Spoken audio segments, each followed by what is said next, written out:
ഗുരുവായൂർ അമ്പലം കഴിഞ്ഞാൽ കൃഷ്ണന് ഏറ്റവും കൂടുതലും ശക്തിയുണ്ട് എന്ന് പറയപ്പെടുന്ന മറ്റൊരു ക്ഷേത്രം ഏതാണ്? ശക്തിയുടെ ആധാരം എന്ന് പറയുന്നത് ഭക്തന്മാരുടെ സ്തുതിയാണ്. കൂടുതൽ ഭക്തന്മാർ അവിടെ എത്തിച്ചേരാത്തത് കൊണ്ട് ഈ ഒരു പദവിയിലെത്തുന്നില്ല എന്ന് മാത്രമേ അതിനർത്ഥം. ഗുരുവായൂരപ്പൻ്റെ അവിടെ പാൽപ്പായസം ഗുരുവായൂരപ്പൻ പ്രധാനമാണ്. വെണ്ണയും കദളിപ്പഴവും പ്രധാനമായിട്ടുള്ളതാണ്. അപ്പോൾ അങ്ങ് പറഞ്ഞതുപോലെ ശർക്കര നിവേദ്യം അതെന്തുകൊണ്ടാണ് ചോറ്റാനിക്കരയിൽ മാത്രമായി? ഇപ്പോൾ ചോറ്റാനിക്കര ദേവിയുടെ അതേ ദാനം എന്ന് പറഞ്ഞാൽ നമ്മളിലെ കഴിവിൻ്റെ പകുതി നമ്മൾ കൊടുക്കുക എന്നുള്ളതാണ്. അത് ശരീരം കൊണ്ടാവാം, മനസ്സുകൊണ്ടാവാം.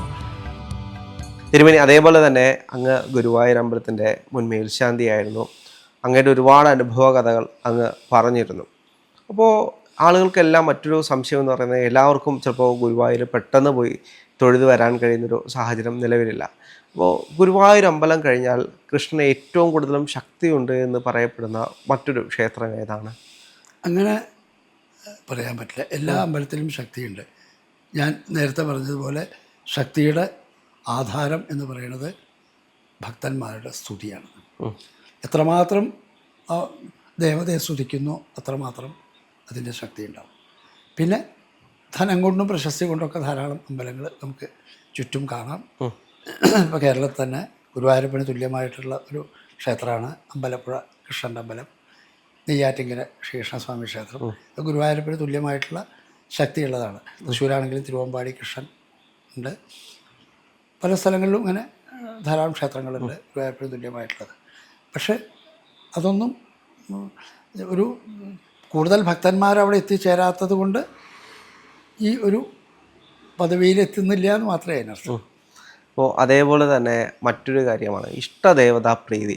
ഇന്ന് ഒരുപാട് വഴിപാടുകൾ പല ക്ഷേത്രങ്ങളിലും, അത് ക്ഷേത്രത്തിൻ്റെ പുനരുദ്ധാരണത്തിന് വേണ്ടിയിട്ട് മാത്രമായിട്ട് ചെയ്യുന്ന പല ക്ഷേത്രങ്ങളുണ്ട്. അതായത് അവിടേക്ക് പണം കൊണ്ടുവരാൻ വേണ്ടി മാത്രം ഒരു ബിസിനസ്സായിട്ട് നടത്തുന്നത് പല രീതിയിലും നമ്മൾ കണ്ടിട്ടുണ്ട്, വഴിപാടുകൾ. അപ്പോൾ അങ്ങനെ ഒരു കാലഘട്ടത്തിൽ ദേവതാപ്രീതിക്ക് നമുക്ക് എളുപ്പത്തിൽ ചെയ്യാൻ കഴിയുന്ന ദൈവത്തിന് ഏറ്റവും ഇഷ്ടപ്പെട്ട ഒരു വഴിപാട് ഏതാണ്? അത് ഓരോ ക്ഷേത്രത്തിലും ഓരോ ദേവതാപ്രീതിക്ക് അനുസരിച്ചുള്ള വഴിപാടുകളുണ്ട്.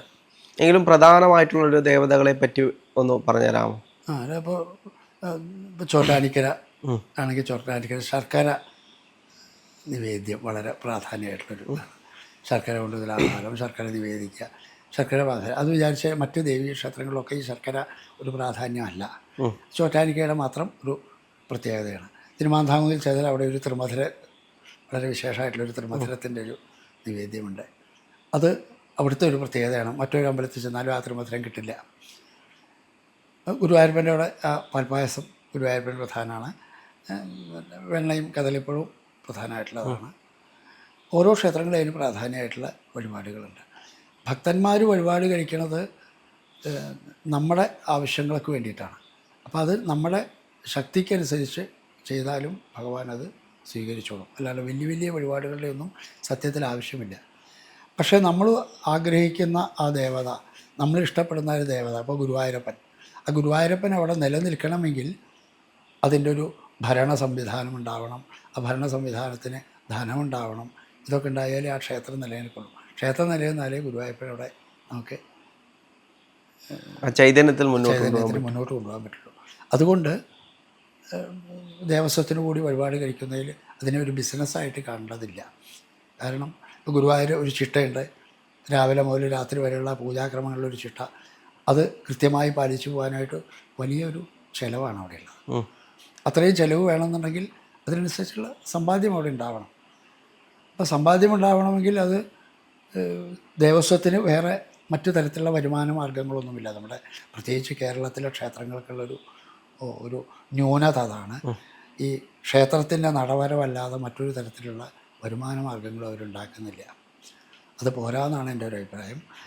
മറ്റ് കേരളത്തിന് പുറത്തുള്ള ക്ഷേത്രങ്ങൾക്ക് പോയാൽ ക്ഷേത്രത്തിൻ്റെ പേരിൽ സ്കൂളുകളും അതിൽ നിന്ന് വരുമാനങ്ങൾ, കോളേജുകൾ അതിൽ നിന്നുള്ള വരുമാനങ്ങൾ, അതുപോലെ മറ്റ് സ്ഥാപനങ്ങൾ നടത്തിയിട്ട് അതിൽ നിന്നുള്ള വരുമാനങ്ങളൊക്കെ ഉണ്ട്. ഇവിടെ ഒരു വരുമാനങ്ങളും ഇല്ല. നമ്മൾ ക്ഷേത്രങ്ങൾ ഒരുപാട്, നമ്മുടെ ഗ്രാമത്തിലൊരു ക്ഷേത്രമുണ്ടെങ്കിൽ ആ ക്ഷേത്രത്തിൽ ഒരു കമ്മിറ്റി ഉണ്ടാവും, നാട്ടുകാർ വഴിപാട് കഴിക്കും, അതുകൊണ്ട് അമ്പലം നടത്തി പോകുന്നല്ലാതെ അമ്പലത്തിന് നിത്യം ലഭിക്കാവുന്ന വേറെ വരുമാന മാർഗങ്ങളൊന്നുമില്ല. അങ്ങനെ വേറെ വരുമാന മാർഗമില്ലാത്തത് കൊണ്ടാണ് ഈ ഭക്തനെ ആശ്രയിക്കേണ്ടി വരുന്നത് അവർക്ക്. ഭക്തന്മാർക്കത് വലിയ ബുദ്ധിമുട്ടാണ്. കാരണം അവർ ക്ഷേത്രത്തിൽ വരുന്നു, ഭഗവാനെ കാണുന്നു, അവർക്കിഷ്ടപ്പെട്ട സമർപ്പണങ്ങൾ ഭഗവാന് സമർപ്പിക്കുന്നു. അതുകൂടാതെ ക്ഷേത്രം നിലനിൽക്കാൻ വേണ്ടി ഇതിൻ്റെ ദേവസ്വക്കാരുടെ നിർബന്ധപ്രകാരം വേറെ സംഭാവനകൾ കൊടുക്കേണ്ടി വരുന്നു. ഉത്സവങ്ങളായാൽ ഭീമമായ സംഖ്യകൾ കൊടുക്കേണ്ടി വരുന്നു. ഇതൊക്കെ വലിയ ബുദ്ധിമുട്ടാണ്.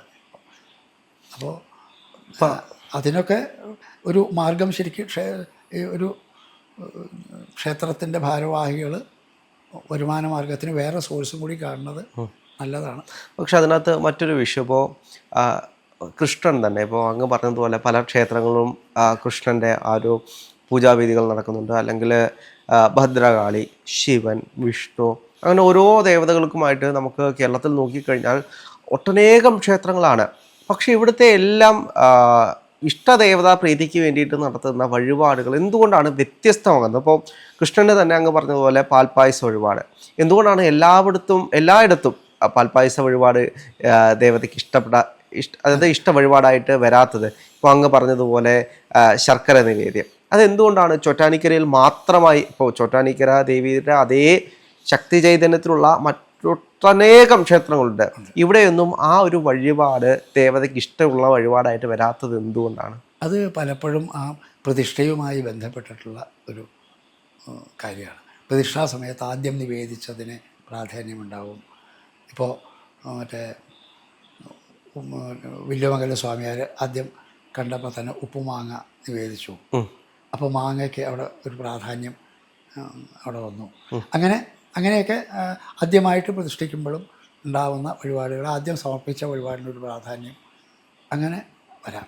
പിന്നെ കാലക്രമേണ ജനങ്ങൾ പ്രാർത്ഥിച്ച് കാര്യസാധ്യം വന്നപ്പോൾ അതൊരു കീഴ്വഴക്കമായി വന്ന വഴിപാടുകൾ ധാരാളം ഉണ്ട്. ഇപ്പോൾ ശിവൻ്റെ അമ്പലത്തിൽ സാധാരണ എള്ള് കൊണ്ട് തുലാഭാരം. അപ്പോൾ ശിവനും എള്ളുകൊണ്ട് തുലാഭാരം എന്ന് പറഞ്ഞാൽ അങ്ങനെ പ്രത്യേകിച്ച് ശിവനൊരു പ്രത്യേകത അതിലില്ല സത്യത്തിൽ. എള്ളും ശിവനുമായിട്ടൊരു ബന്ധമില്ല, അങ്ങനെ ഒരു ബന്ധമില്ല എന്നല്ല, ശിവനും എള്ളുമായിട്ട് അത്ര വലിയൊരു പ്രത്യേകതയില്ല. പക്ഷേ ഒരുവിധം എല്ലാ ശിവക്ഷേത്രത്തിലും എള്ളുകൊണ്ട് തുലാഭാരം, ഇപ്പോൾ എറണാകുളത്ത് അമ്പലത്തിലാണെങ്കിൽ എള്ളുകൊണ്ട് തുലാഭാരം വളരെയധികം വിശേഷം. അപ്പോൾ അതങ്ങനെ വരാൻ കാരണം എള്ളുകൊണ്ട് തുലാഭാരം നടത്തിയപ്പോൾ ആയുസ്സിന് ദോഷങ്ങളൊക്കെ മാറി ജീവൻ തിരിച്ചു കിട്ടിയൊക്കെ പല അനുഭവങ്ങളും പല ഭക്തന്മാർക്കും വന്നപ്പോൾ അവരെ ചെയ്തു. അങ്ങനെ ചെയ്ത് അത് പിന്നൊരു സ്ഥിരം വഴിപാടായിട്ട് അങ്ങനെ വരുന്ന കുറേ വഴിപാടുകൾ പല ക്ഷേത്രങ്ങളിലും ഉണ്ട്. പിന്നെ ചെറിയ അമ്പലങ്ങളിൽ നമുക്ക് ഇഷ്ടപ്രീതിക്കായിട്ടുള്ള വലിയ വലിയ വഴിപാടുകളും നടത്താനായിട്ടുള്ള സാമ്പത്തിക ശേഷി ഇല്ലാത്തത് കൊണ്ട് അതൊന്നും പ്രൊമോട്ട് ചെയ്യുന്നില്ല എന്നുള്ളതാണ് അതിൻ്റെ സത്യം. ദേവന് ഇഷ്ടമല്ലാഞ്ഞിട്ടല്ല, അതൊന്നും കൊണ്ടുവരാനുള്ള കഴിവ് ചിലപ്പോൾ എല്ലാവർക്കും ഉണ്ടാവില്ല. ഉദയാസ്തമന പൂജ വളരെ വിശേഷമാണെങ്കിൽ എല്ലാവർക്കും നടത്താൻ പറ്റില്ല. ശബരിമലയിൽ 18-ാം പടി പൂജ വളരെ വിശേഷമാണ്, പക്ഷേ എല്ലാവർക്കും നടത്താൻ പറ്റില്ല. ഭീമമായ സംഖ്യ ചിലവ് വരിക. അപ്പോൾ സാധാരണക്കാരനത് ചെയ്യാൻ പറ്റില്ല. സാധാരണക്കാരൻ അത് പ്രാർത്ഥിക്കില്ല. അയാളുടേതായിട്ടുള്ള ചെറിയ പ്രാർത്ഥന ഉണ്ടാവും, അതിലൂടെ അയാൾക്ക് കാര്യം സാധിക്കും. വലിയ പ്രാർത്ഥന ചെയ്തവരും കാര്യം സാധിക്കും, എല്ലാവർക്കും കാര്യം സാധിക്കുന്നുണ്ട്. ഭഗവാന് ക്ലാസിഫിക്കേഷനില്ല.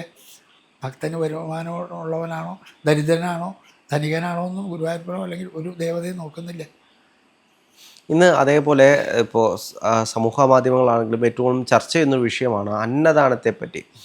അന്നദാനം കൊടുത്തു കഴിഞ്ഞാൽ അത് മഹാദാനമാണ്, അതുകൊണ്ട് എല്ലാവരും അന്നദാനത്തിൽ പങ്കാളികളാകണമെന്ന് പറഞ്ഞ് ഒരുപാട് അന്നദാനം പല ക്ഷേത്രങ്ങളിലായിട്ട് നടക്കുന്നുണ്ട്.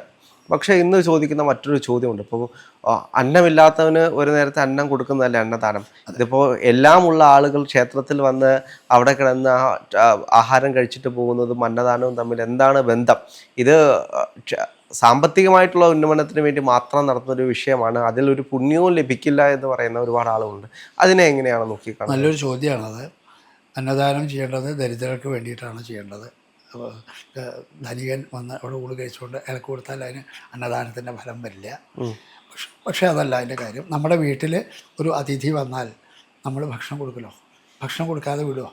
അയാൾ എത്ര വലിയ കാശുകാരനായാലും എത്ര ചെറിയ ആളായാലും അതിഥിയായിട്ട് വന്നവന് നമ്മൾ ഭക്ഷണം കൊടുക്കും. അതുകൊണ്ട് ക്ഷേത്രത്തിൽ വന്നവർക്ക് ഭക്ഷണം കൊടുക്കുക എന്നുള്ളതാണ് ഇപ്പോഴത്തെ അന്നദാനത്തിൻ്റെ കൺസെപ്റ്റ്. അത്രയും വിചാരിച്ചാൽ മതി. അല്ലാണ്ട് ദാരിദ്ര്യരേഖയ്ക്ക് താഴെയുള്ളവരെയൊന്നും വിചാരിക്കേണ്ട.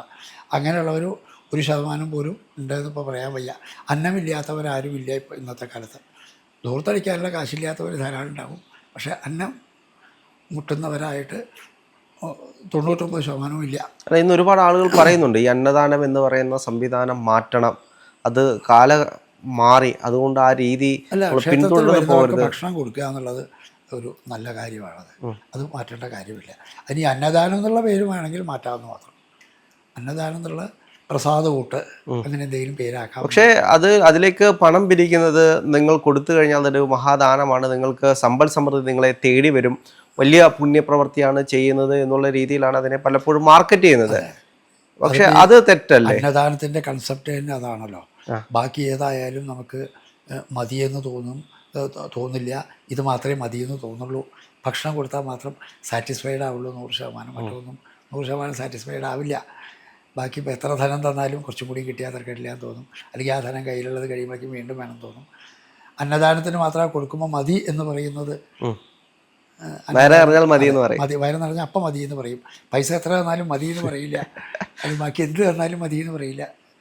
അപ്പോൾ അതുകൊണ്ടാണ് അന്നദാനത്തിനുള്ള പ്രാധാന്യതാണ്.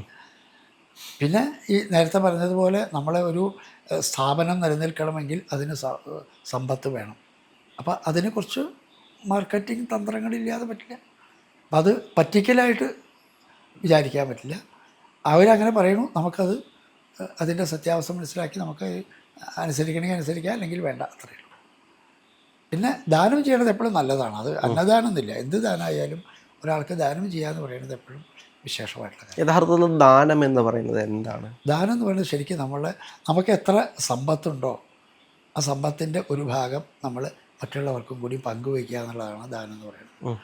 ശരിക്കും നമ്മളെല്ലാവരും ചെയ്യേണ്ടത് ഏറ്റവും ചുരുങ്ങിയത് നമുക്ക് കിട്ടുന്ന വരുമാനത്തിൻ്റെ 10% അന്യന് കൊടുക്കണം.